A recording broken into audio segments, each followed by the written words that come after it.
Muy buenos días, hermanos, y un gozo, como siempre, de poder tener la oportunidad de compartir la palabra del Señor en el día de hoy. Y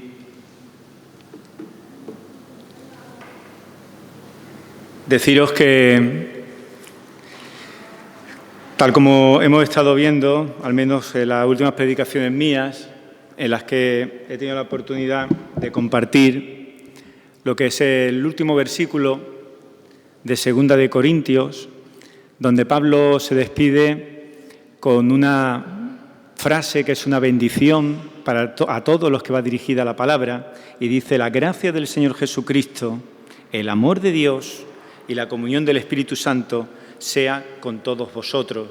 Pues en esta mañana comienzo también con esta misma frase, porque la gracia, estuvimos viendo que viene a ser la cualidad que es más característica del Señor Jesús. Y estuvimos viendo el amor, que viene a ser la naturaleza que viene a distinguir a Dios Padre. Y la bendición final que aparece en este texto, que he vuelto a repetir en esta mañana, de 2 de Corintios, pues viene a mencionar precisamente la comunión como el atributo más particular que hay en el Espíritu Santo. Y este añadido, esta parte final de esta frase que Pablo pronuncia a la iglesia de Corinto, hace que esta mención, que esta bendición en concreto, sea única en las distintas bendiciones de la carta de Pablo. No nos la vamos a encontrar. Nos encontramos hablando acerca de la gracia del Señor Jesucristo, del amor de Dios, de la gracia que hay en Dios, pero lo que es hablando también acerca de la comunión del Espíritu Santo, como digo, la hace única en las cartas de Pablo. Entonces, cuando estamos hablando con esta última parte, con la comunión del Espíritu Santo, la pregunta es: ¿qué es entonces la comunión del Espíritu Santo? ¿Qué significa la comunión del Espíritu Santo? El término comunión es un término que quizás para los que llevamos mucho tiempo en la iglesia y hemos escuchado muchos sermones y muchas reuniones, la palabra original nos suena bastante. Es el término koinonía. Es un término raro, pero que nos suena a todo bastante, el término koinonía. Y este término no significa otra cosa que el estar participando en algo juntos. Por ejemplo, en la palabra de Dios en el Evangelio de Lucas, por ejemplo, pues encontramos que se utiliza la palabra sencillamente cuando los apóstoles del Señor estaban juntos o eran socios compartiendo el negocio de un mismo barco y estaban pescando, pues ellos, esa relación especial que tenían que tener por el hecho del negocio en sí, se estaba hablando acerca de este término de koinonía. Pero a nosotros nos viene más y nos identificamos más y nos suena más el sentido cristiano que hace referencia a la palabra koinonía, a la palabra comunión. Y este término de comunión lo encontramos de alguna manera en tres relaciones distintas. Tres relaciones distintas que están al mismo tiempo entrelazadas entre sí. La primera de ellas viene a aludir la comunión en cuanto a la naturaleza de la vida interna de Dios. Porque como la palabra de Dios nos indica la gracia del Señor Jesucristo, y con el amor de Dios estamos observando una relación de la vida de Dios. Pues la comunión del Espíritu Santo es precisamente una declaración también acerca de la forma en que Dios existe. Existe en una comunidad de gracia y amor. Y en segundo lugar, nos encontramos, aparte de lo que es la relación que hay en Dios mismo, en la vida de Dios, nos encontramos la relación que concierne a los cristianos, esa comunión que los creyentes compartimos también con Dios por medio de la presencia del Espíritu Santo. Y finalmente hay una tercera relación que también nos indica, que también hace referencia a este término de comunión, a este término de koinonía, que es la que comparten en definitiva, también los unos con los otros, pero también a través de la presencia mediadora del Espíritu Santo. La relación que tenemos nosotros como Iglesia, la relación que tenemos entre los hermanos, es también, en el mismo sentido, la relación de comunión, de coinonía, que nos está hablando la palabra. Así que, si nos damos cuenta, en estos tres aspectos, en estas tres relaciones que están en sí entrelazadas, nos encontramos que la función, en definitiva, del Espíritu Santo es una función que consiste también en unir y, al mismo tiempo, en producir comunión. Así que la comunión que experimentamos en la Iglesia viene a ser el resultado de este don que produce el Espíritu. Un don que abre nuestros ojos para vernos los unos a los otros. Y muchas veces nos decimos, ¿y es necesario que esté el Espíritu Santo para que vea yo a Daniel, vea a Lidia, vea a Juan o vea a alguno de vosotros? De la manera que realmente el Señor quiere que nos veamos, sí. Porque, como digo, el don que recibimos de parte del Espíritu Santo hace que nuestros ojos sean abiertos y veamos de otra manera distinta a cada uno de nuestros hermanos. Efectivamente, de una manera principal, el don fundamental que viene del Espíritu Santo es para que nuestros ojos sean abiertos, para que veamos a Cristo. Pero vemos también de una manera distinta, en la presencia del Espíritu Santo, a nuestros hermanos. Vemos al mismo tiempo también y abre los ojos ante nuestro prójimo, incluso cuando viene con necesidad, nos abre los ojos de una manera especial. Nos abre los ojos de una manera especial para contemplar la hermosura de todo aquello que Dios ha puesto en nosotros. ¿Qué pasa? ¿Antes no lo veíamos? Sí lo veíamos, pero no lo contemplábamos con los ojos del Señor. Y qué gozo cuando vemos a través de los ojos del Señor, a través de los ojos del Espíritu, a mi hermano, a mi hermana. Me hace ver y poner carga sobre aquel que viene necesitado y acude a los pies del Señor. Y me hace el poder contemplar en una noche clara, contemplar toda la creación de Dios, contemplar las estrellas, contemplar la luna,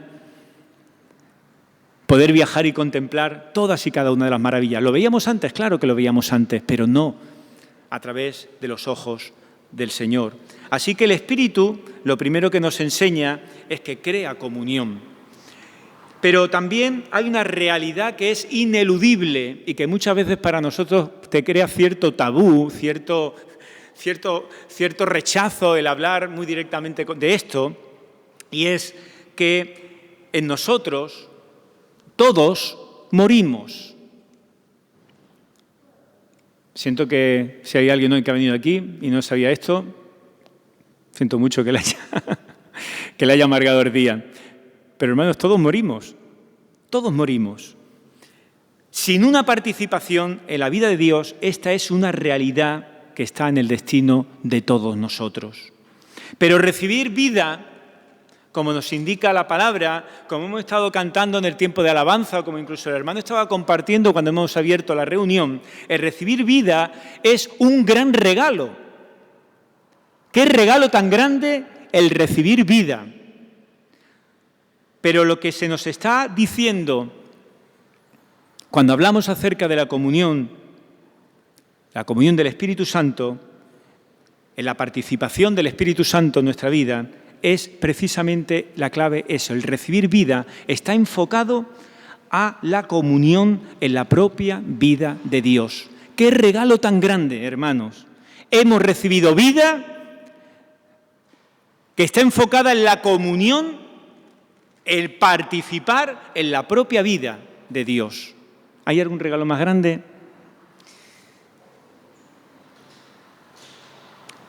Es asombroso pensar que la vida de Dios debería de extenderse para incluir a las personas, pero es exactamente eso lo que ocurre. Y cuando miramos en el Nuevo Testamento, cuando miramos en los distintos escritores del Nuevo Testamento, cuando miramos los evangelios, nos encontramos como los autores de los evangelios están precisamente hablando y expresando, aunque de distintas formas y distintos enfoques, pero hablando y mostrándonos el gran regalo que recibimos de poder participar de la vida de Dios. Y así lo vemos en Juan, lo vemos en Pedro, lo vemos en Pablo, y todos ellos hacen hincapié en la participación del creyente en la vida de Dios. Y por tanto, este añadido con el que he comenzado la reunión, que he comenzado lo que es la predicación de la palabra en esta mañana, este añadido de la comunión del Espíritu Santo, no es algo que sea poca cosa, porque este añadido de Pablo a la comunión del Espíritu Santo, a su bendición, es algo grande, no es insignificante, porque solo a través de esta comunión tenemos vida eterna, una vida que es compartida, la vida que está enfocada en la comunión de Dios, el hecho de poder ser partícipes de vivir la vida de Dios. Y esto, en términos humanos, nos resulta muy difícil de imaginar y muy difícil de poder comprender. ¿Qué significa participar de la vida de Dios? A través de la presencia del Espíritu Santo podemos participar realmente de la vida de Dios. Y esta vida es una vida muy especial. No es cualquier vida. Estamos hablando de vida eterna. Una vida en la calidad que significa el estar participando de la vida que Dios nos ha dado. Por lo tanto, el Espíritu da, como digo, vida. Y el Espíritu nos dice también que construye comunidad. Así que el Espíritu de Dios que está de nuestra parte, en nuestra vida, viene a ser guía al creyente y nos viene a capacitar para que veamos a Jesucristo como Señor. Y hay una cosa, la posibilidad de la fe en Cristo no es una posibilidad que esté al alcance de cualquier logro humano. No se puede alcanzar la fe a través de cualquier logro humano, sino que esto es un acto de gracia, de amor y de comunión. Y el Espíritu no se viene a discernir como una manifestación que es algo externo, sino algo interno, como el medio por el cual llegamos a conocer a Cristo. Así que conforme estamos creciendo en fe, conforme estamos creciendo en esperanza, conforme estamos creciendo en amor, ¿qué es lo que ocurre en nosotros? Ocurre que somos capaces de discernir realmente el impulso del Espíritu Santo. Y aunque a veces nos resulta difícil distinguir la dirección del Espíritu Santo de los deseos de nuestro propio espíritu, enfoquémonos en Cristo. Pero hay una cuestión bastante interesante que también si acudimos, luego leeremos algo, pero si acudimos a Romanos capítulo 8, también así nos lo dice Pablo. Porque, ¿qué pasa cuando esto sucede? ¿Qué ocurre cuando sucede que en nuestras vidas nos cuesta muchas veces saber distinguir la dirección del Espíritu con los deseos de nuestro propio espíritu? ¿Qué ocurre entonces? Pues cuando esto sucede, deberíamos de recordar algo que es muy importante. Deberíamos de recordar que el Espíritu funciona principalmente en comunidad. Que nosotros, en la mayoría de los casos, terminamos distorsionando nuestra relación con Dios si creemos que el mayor énfasis, que lo primordial de la obra del Espíritu Santo está conmigo. Y no debemos nunca excluir a los demás del proceso a la hora de escuchar también la voz del Espíritu Santo. Este es un acto de gracia extraordinaria que Dios envía a su Espíritu y lo envía para construir, como he dicho antes, comunidad en nuestro mundo. Por medio del Espíritu, Dios se ha unido a nosotros para que al mismo tiempo estemos también unidos los unos a los otros, pero teniendo siempre en cuenta algo importante, un ojo que hay que tener siempre a la expectativa, los peligros en percibir la presencia del Espíritu solo a nivel individual.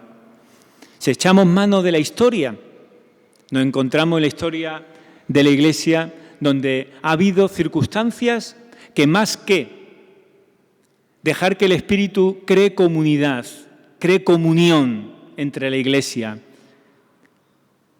que fortalezca su cuerpo, ha terminado precisamente en destrucción y ha terminado en separación. Nos encontramos personajes que un día manifestaron que el Espíritu le estaba hablando a él a nivel particular. Y por lo tanto era palabra y poder del Espíritu Santo lo que estaba en su boca. El problema que se encontraba es que también, al mismo tiempo, surgieron algunos seguidores que también entablaron exactamente la misma realidad que ellos tenían. A ellos también le estaba hablando personalmente el Espíritu Santo. Así que en un principio, esta primera persona llegó a apartar del cuerpo, llegó a romper del cuerpo a hermanos, porque lo que el Señor le estaba hablando a él estaba en contradicción con lo que estaba hablando a la Iglesia. Pero cuando se salen otros más y se unen al primero, terminan también rompiéndose entre ellos, porque tanto poder tenía el poder del Espíritu que le hablaba al primero como le hablaba a los demás. Esto, hermanos, nos viene a dar a entender el peligro de percibir la presencia del Espíritu solo en el individuo. Miramos la obra del Espíritu Santo que nos reunió como un cuerpo en Cristo. No hay creyente que no forme parte de la comunidad de Dios. En cada aspecto del discipulado cristiano necesitamos la comunión del Espíritu Santo. Es en la comunidad donde el Espíritu obra de una manera libre.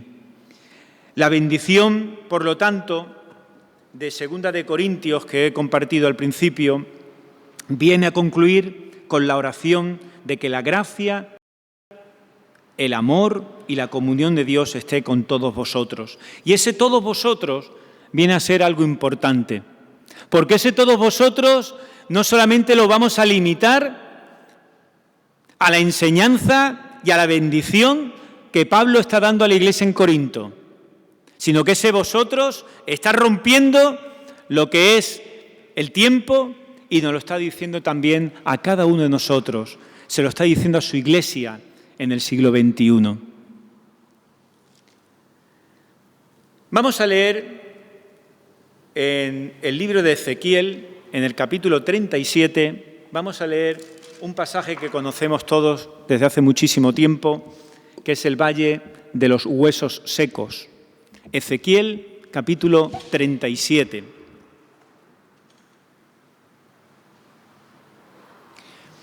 Dice así la palabra del Señor: la mano de Jehová vino sobre mí, me llevó en el espíritu de Jehová y me puso en medio de un valle que estaba lleno de huesos. Y me hizo pasar cerca de ellos por todo en derredor, y he aquí que eran muchísimos sobre la faz del campo y por cierto secos en gran manera. Y me dijo: hijo de hombre, ¿vivirán estos huesos? Y dije: Señor Jehová, tú lo sabes. Me dijo entonces: profetiza sobre estos huesos y diles: huesos secos, oíd palabra de Jehová. Así ha dicho Jehová el Señor a estos huesos: he aquí, yo hago entrar espíritu en vosotros y viviréis. Y pondré tendones sobre vosotros y haré subir sobre vosotros carne y os cubriré de piel y pondré en vosotros espíritu y viviréis y sabréis que yo soy Jehová. Profeticé pues como me fue mandado y hubo un ruido mientras yo profetizaba y he aquí un temblor. Y los huesos se juntaron cada hueso con su hueso. Y miré, y he aquí tendones sobre ellos, y la carne subió, y la piel cubrió por encima de ellos, pero no había en ellos espíritu. Y me dijo: profetiza al espíritu, profetiza, hijo de hombre, y di al espíritu: así ha dicho Jehová el Señor, espíritu, ven de los cuatro vientos, y sopla sobre estos muertos, y vivirán. Y profeticé como me había mandado, y entró espíritu en ellos, y vivieron, y estuvieron sobre sus pies, un ejército grande en extremo. Me dijo luego: hijo de hombre, todos estos huesos son la casa de Israel. He aquí, ellos dicen: nuestros huesos se secaron, y pereció nuestra esperanza, y somos del todo destruidos. Por tanto, profetiza y diles: así ha dicho Jehová el Señor: he aquí, yo abro vuestros sepulcros, pueblo mío, y os haré subir de vuestras sepulturas y os traeré a la tierra de Israel y sabréis que yo soy Jehová cuando abra vuestros sepulcros y os saque de vuestras sepulturas, pueblo mío. Y pondré mi espíritu en vosotros y viviréis. Y os haré reposar sobre vuestra tierra y sabréis que yo Jehová hablé y lo hice, dice Jehová. ¿Qué pasaje tan especial es este que nos encontramos del Valle de los Huesos Secos que nos habla el profeta Ezequiel?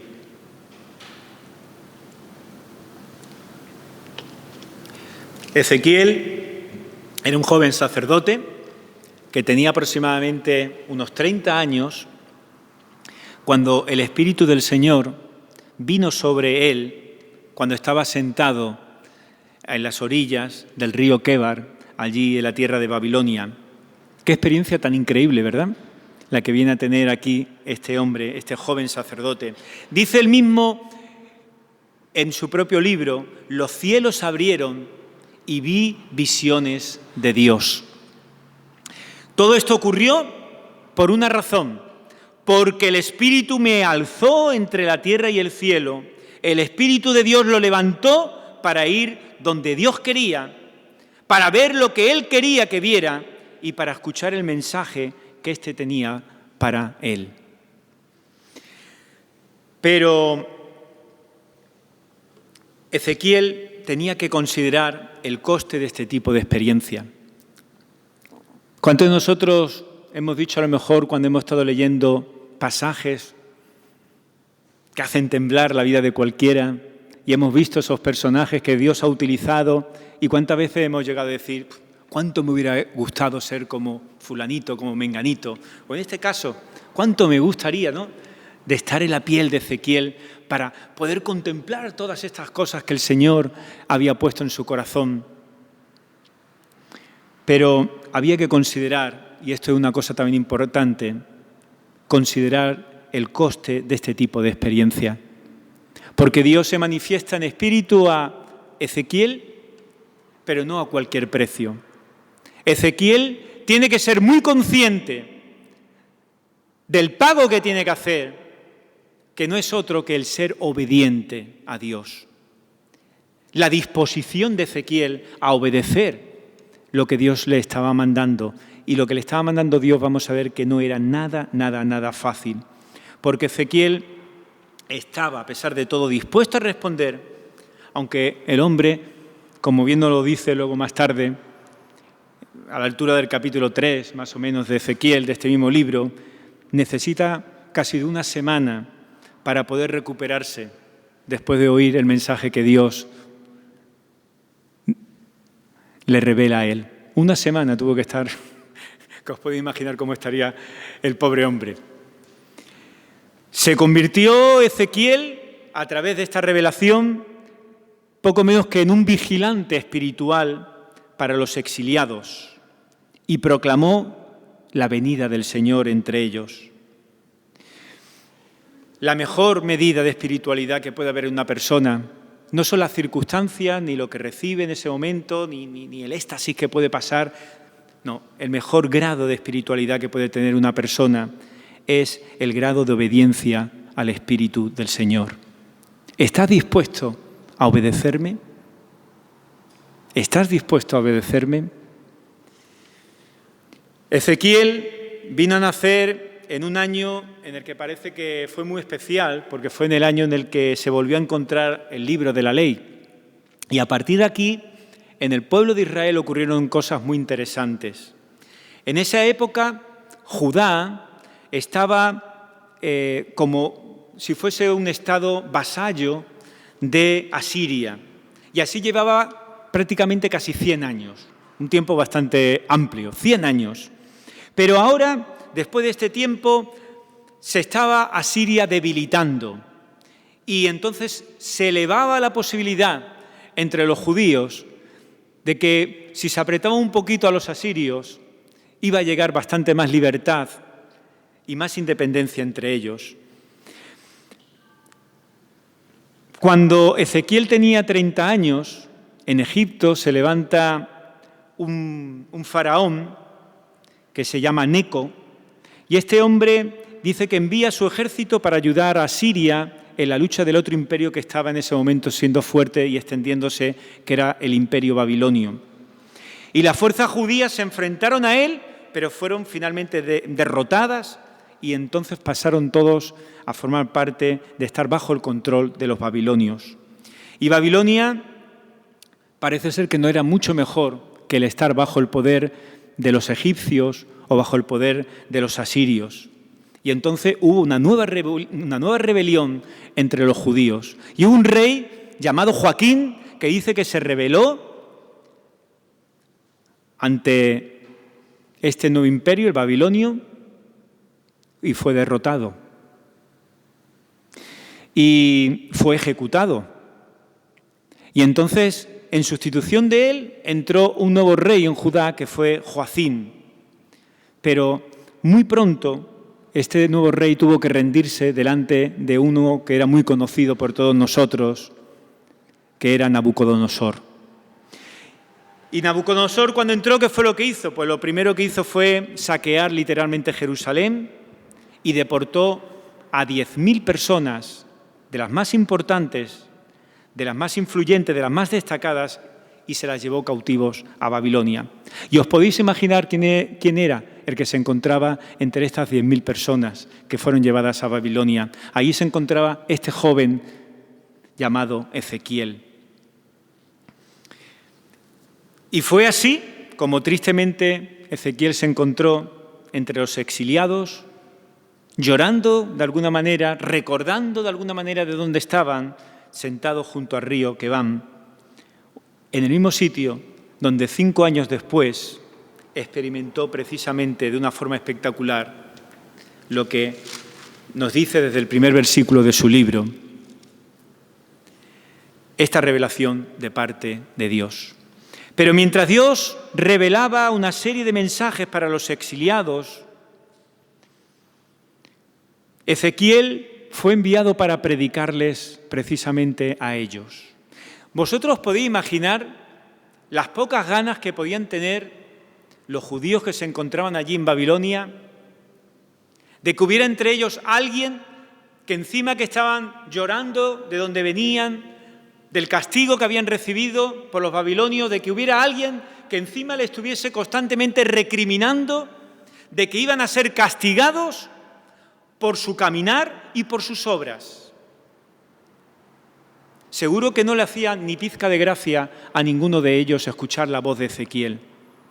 Por lo tanto, cuando estaba hablando acerca del pago del coste de Ezequiel, en cuanto a su llamamiento de parte de Dios, me estaba refiriendo a la valentía que Ezequiel iba a necesitar de parte de Dios para proclamar el mensaje de Dios entre los judíos allí en Babilonia. Un mensaje que no era nada grato.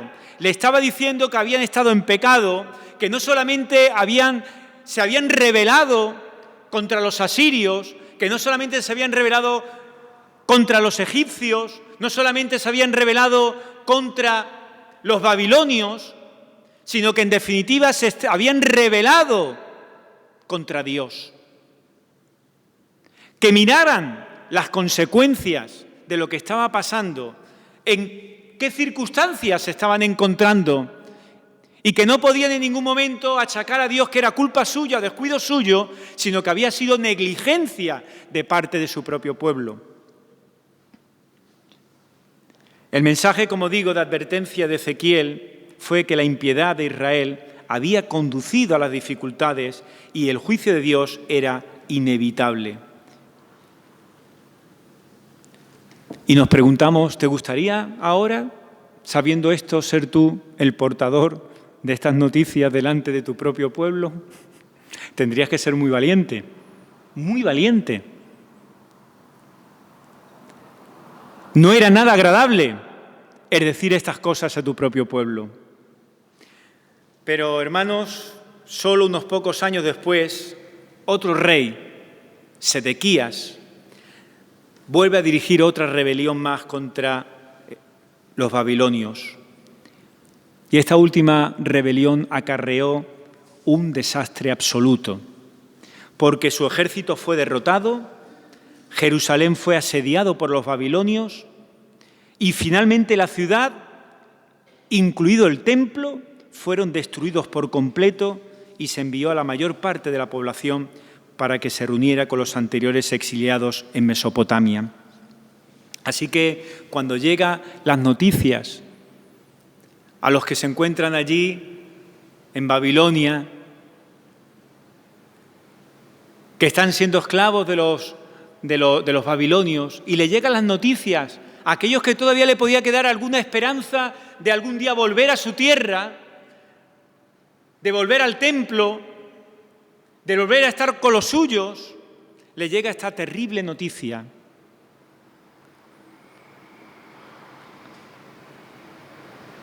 Jerusalén ha sido prácticamente destruida, su templo destruido. Y ahora sí que se han llevado casi a todos de allí. Ya no solamente los importantes, han dejado quizá a los enfermos, han dejado a los más débiles, pero a todos los demás se la han llevado cautivos para Babilonia. Esta tragedia produjo una enorme desesperación. Y aunque el mensaje de Ezequiel seguía conteniendo duros avisos, incluso en esos momentos difíciles, el Señor le tenía puesto a Ezequiel diciéndole, sigue exhortándoles en su actitud. Predícales que se arrepientan. Tiene que haber un arrepentimiento entre ellos. Y Ezequiel seguro que diría, muy bien, pero miro lo que está a mi alrededor y prácticamente veo corazones rotos, veo vidas rotas, veo gente, si no físicamente que alguno había caído, espiritualmente totalmente muertos. Aquí es donde tú quieres que yo predique, aquí es donde tú quieres que yo exhorte en medio de mi pueblo. Pero, hermanos, en medio de la exhortación de la palabra, en medio de la dureza, en medio de que Dios nos habla a cada uno de nosotros de la realidad de nuestra situación de muerte, de pecado, de estar viviendo a espaldas del Señor, en medio de toda esta gran tragedia, hay un mensaje de esperanza de parte de Dios. Y el pueblo de Israel también recibió de Ezequiel, en medio de esa exhortación, recibió palabra de esperanza. Y el Señor prometió que buscaría a su pueblo, que a pesar de todo como se encontraba, lo rescataría, que lo limpiaría de sus pecados, que le quitaría su corazón de piedra y le daría un nuevo corazón y un nuevo espíritu.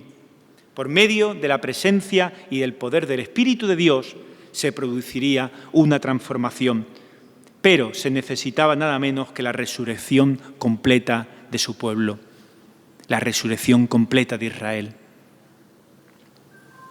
Esto es exactamente el propósito de la visión que Ezequiel narra en el capítulo 37 que hemos leído acerca del Valle de los Huesos Secos. Vemos la importancia de un predicar, le dice a Ezequiel, predicar a los muertos para que se den cuenta de su situación, que no es otra que muerte y destrucción, para que vea el significado de ese predicar, que es el revelar el juicio sobre Israel por su caminar y por sus obras. Pero hay en medio una pregunta que cada vez que leemos este capítulo 37, no sé si a vosotros os pasa, nos llama bastante la atención. Esa pregunta que está en medio de esta revelación en el capítulo 37. ¿Pueden vivir esos huesos? ¿A quién se le ocurre, no, hacer esa pregunta cuando está en un cementerio o está, como en este caso, en un valle donde nada más que está rodeado de muerte y ve huesos secos? ¿Pueden vivir esos huesos? En la predicación a los muertos está el llamamiento a predicarles a los muertos. Y está el llamamiento y está el resultado que dice Ezequiel, que es la resurrección a la vida.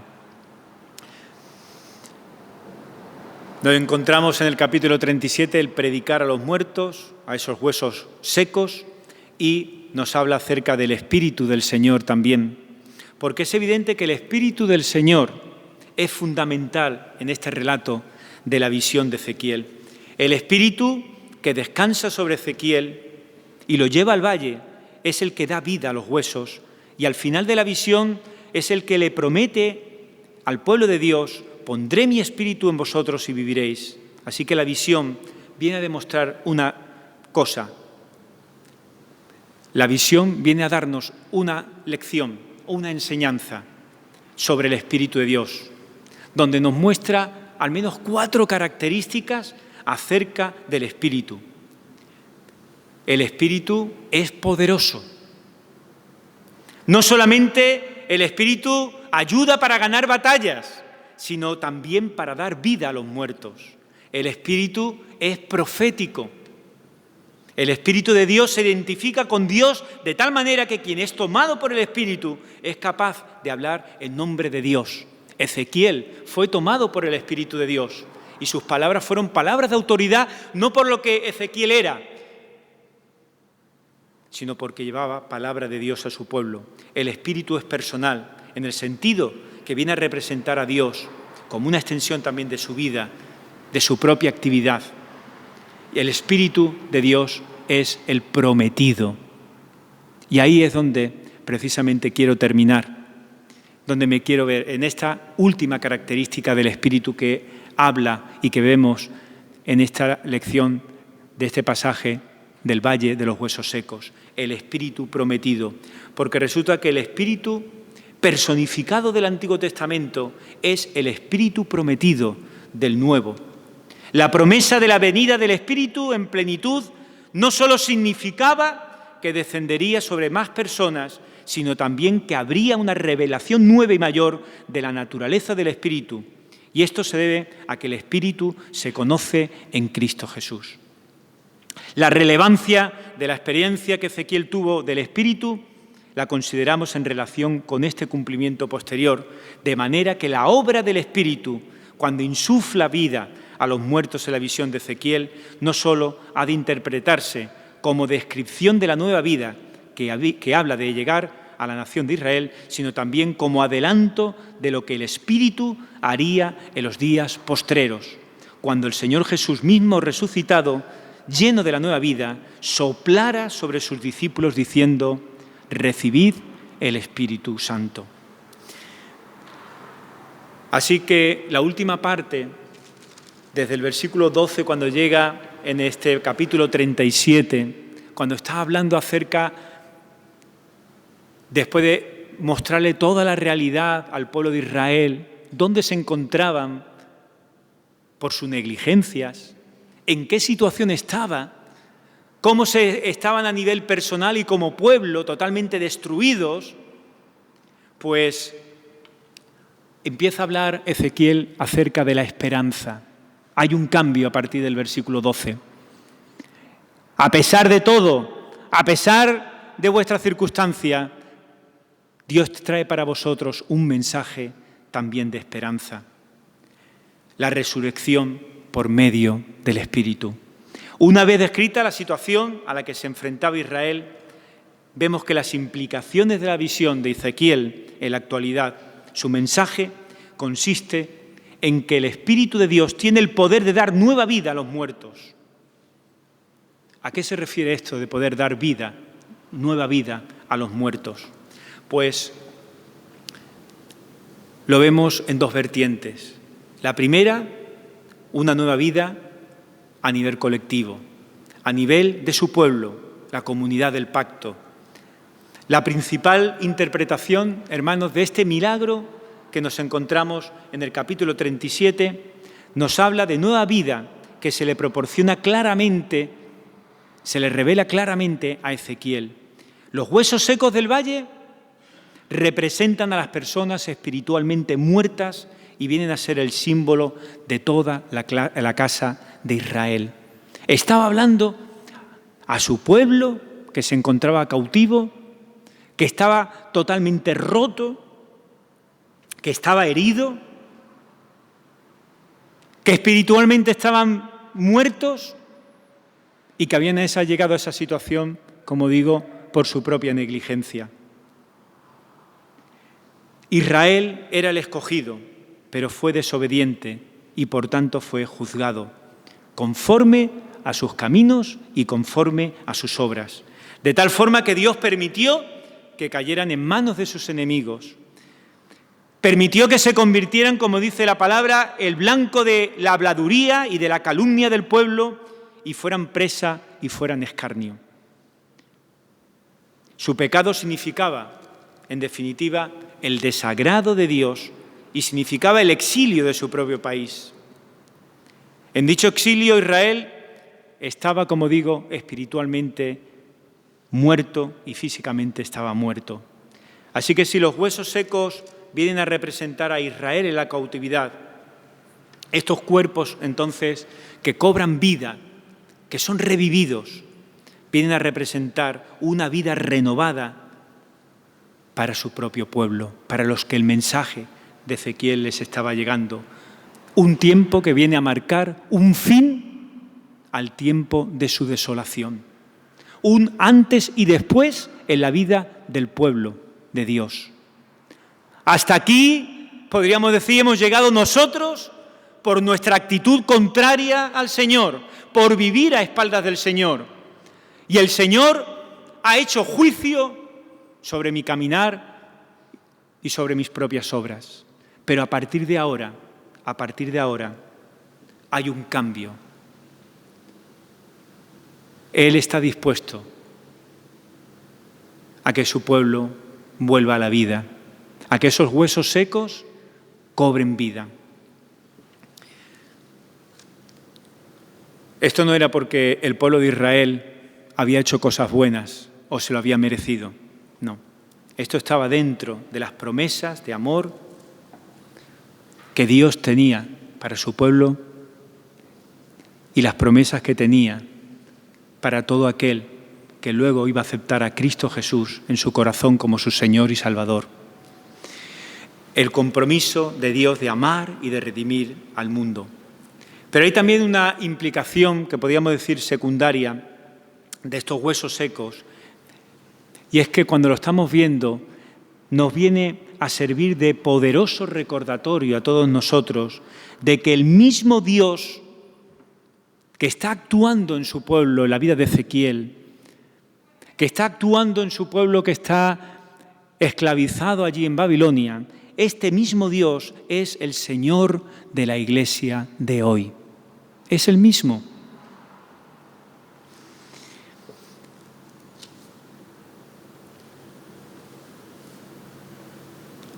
El pueblo de esta nueva comunidad de la Iglesia en el día de hoy resulta que cae en pecado y en ocasiones incluso la vida que tenemos como Iglesia dista mucho de ser perfecta. No vayamos a pensar que porque somos creyentes, porque nos reunimos con cierta frecuencia durante la semana, estamos a lo mejor en una actitud mucho mejor que la que estamos viendo aquí en Ezequiel 37. No somos perfectos, distamos mucho de eso, de hacer las cosas perfectas, y en nosotros también hay pecado. Y pruebas de esto nos las encontramos en la propia palabra de Dios. Incluso si no recuerdo mal, hace aproximadamente un par de semanas, el hermano que estuvo aquí predicando estuvo hablando precisamente de Apocalipsis, en el libro de Apocalipsis, donde Juan hablaba de las iglesias que se habían apartado de su amor a Cristo, que habían permitido la falsa enseñanza, que habían transigido con la inmoralidad. La Iglesia de hoy no está más exenta del juicio de Dios que la nación de Israel en este momento. Pero también hay una cosa importante, tampoco está más separada de la misericordia de Dios. Su misericordia sigue estando presente en cada uno de nosotros y delante de su Iglesia.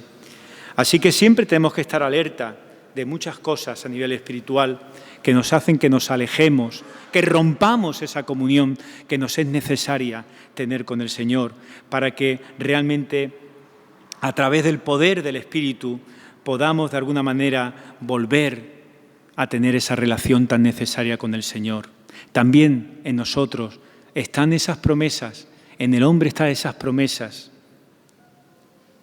Tenemos necesidad de estar en comunión con Dios. Pero no solamente a nivel, como digo, corporativo, a nivel de comunidad, a nivel de iglesia, sino que también nos habla de una nueva vida para el propio individuo. Porque la fe en el Antiguo Testamento sabemos que involucraba la confianza plena en Jehová como fuente de vida, como el Dios de los vivos, como el Dios eterno cuyo poder se extendió más allá de la propia muerte humana. La fe del pueblo de Dios venía a significar confianza en Dios en todas las circunstancias y creer que independientemente del destino que corrieran, la vida de Dios, sus leyes y su reino serían eternas. Pero en el siglo I de nuestra época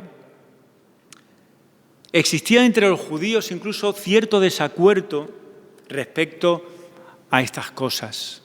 Y todos sabemos también que habían secciones, como el caso de los saduceos, que creían que el alma moría al fallecer y que negaban, por tanto, cualquier forma de vida posterior. Pero también había otros, como los fariseos, como los propios esenios, que creían en ella. Pero, viendo la interpretación que claramente muestra a Ezequiel Dios, el significado básico de esta resurrección lo tomamos en relación con la restauración de Israel y no con la resurrección del cuerpo, en este pasaje. Pero la visión no es una prueba de la resurrección del cuerpo, pero tal vez contenga un mensaje también importante y una enseñanza importante, que es con la que quiero terminar. Una enseñanza y un mensaje que viene a afirmar que Dios puede hacer de verdad cualquier cosa, incluso aquello que humanamente hablando parezca imposible. Este es un mensaje coherente con Dios y encuentra su cumplimiento supremo en la resurrección de Jesucristo en el Espíritu. Y por medio de esta, la resurrección de todos los creyentes. Mirad, Pablo en Romanos, en el capítulo 8, dice: «Pero si el Espíritu de aquel que resucitó a Jesús de entre los muertos habita en vosotros, el mismo que resucitó a Cristo Jesús de entre los muertos, también dará vida a vuestros cuerpos mortales por medio de su Espíritu que habita en nosotros». Pablo describió también el estado espiritual de aquellos que no tienen a Cristo, casi de una manera muy parecida como Ezequiel estaba anunciando también la situación de los huesos muertos y secos. Y dice, y estos versículos también lo quiero leer, en Efesios dice Pablo: «Y Él os dio vida a vosotros, que estabais muertos en vuestros delitos y pecados, en los cuales anduvisteis en otro tiempo, según la corriente de este mundo, conforme al príncipe de la potestad del aire, el espíritu que ahora opera a los hijos de desobediencia, entre los cuales también todos nosotros, en otro tiempo, vivíamos en las pasiones de nuestra carne, satisfaciendo los deseos de la carne y de la mente, y éramos por naturaleza hijos de ira». Hermanos, predicar una nueva vida para los muertos no es ni mucho menos un mensaje fácil. Y esto nos lo encontramos todos cuando nos da el Señor oportunidad de predicar a gente no creyente acerca del mensaje de vida que viene de parte de Dios. Es inevitable que predicar a Cristo crucificado y resucitado de los muertos, la muerte al pecado y la resurrección a una nueva vida, incluso se malinterpreta o llega a creer que es algo imposible y es una auténtica locura. Cuando Pablo predicó en Atenas y predicó acerca de Jesús y predicó acerca de la resurrección, ¿sabéis lo primero que la gente pensaban que estaba hablando? De dos nuevos dioses, de Jesús y de resurrección, que por lo visto viene a significar una palabra que es el nombre también de un nombre femenino, creo que era Anastasia, creo que es. Y dicen dos nuevos dioses lo que está hablando. En la segunda carta a los Corintios, Pablo habla también de la dificultad de predicar el evangelio cristiano, aunque afirmó que agradó a Dios mediante la necedad de la predicación salvar a los que creen. Así que, sin embargo, por medio de la obediencia y predicando la palabra del Señor, tanto Ezequiel como Pablo, hemos estado viendo, vinieron a descubrir a dar, a descubrir que Dios puede aportar nueva vida. La vida, aunque esté muerta, solamente puede venir de parte de Dios. Solamente puede venir de parte suya. Y cuando Ezequiel observaba los huesos, que estamos leyendo en este capítulo 37, cómo se juntaron, cómo creció carne, y vio cómo el Espíritu entró en ello y vivieron, nueva vida surgió del Espíritu. Y Pablo pudo afirmar que Dios, que es rico en misericordia, con Él, en Cristo, nos resucitó y con Él nos sentó en los lugares celestiales de Cristo Jesús. Así que nos podemos hacer un par de preguntas. ¿Pueden vivir los que están espiritualmente muertos?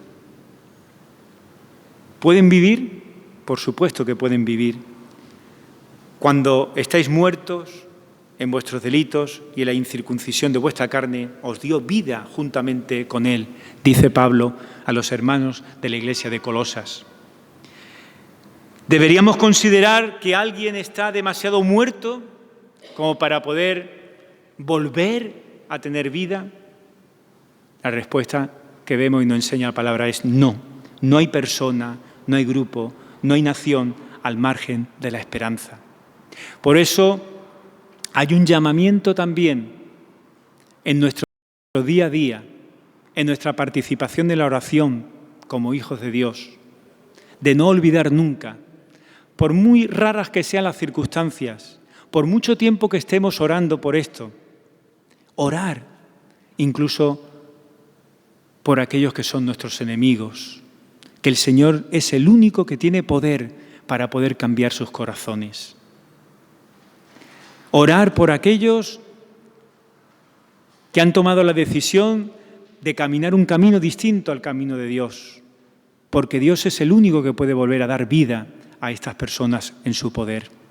Que no nos olvidemos nunca de seguir orando y pidiendo al Señor por tantas y tantas personas o grupos de que en un momento determinado se han separado del Señor, han decidido seguir por su cuenta, porque si hay alguien que es todopoderoso, como cantábamos en una de las canciones al principio, ese solamente es Dios, ese solamente es el Dios todopoderoso.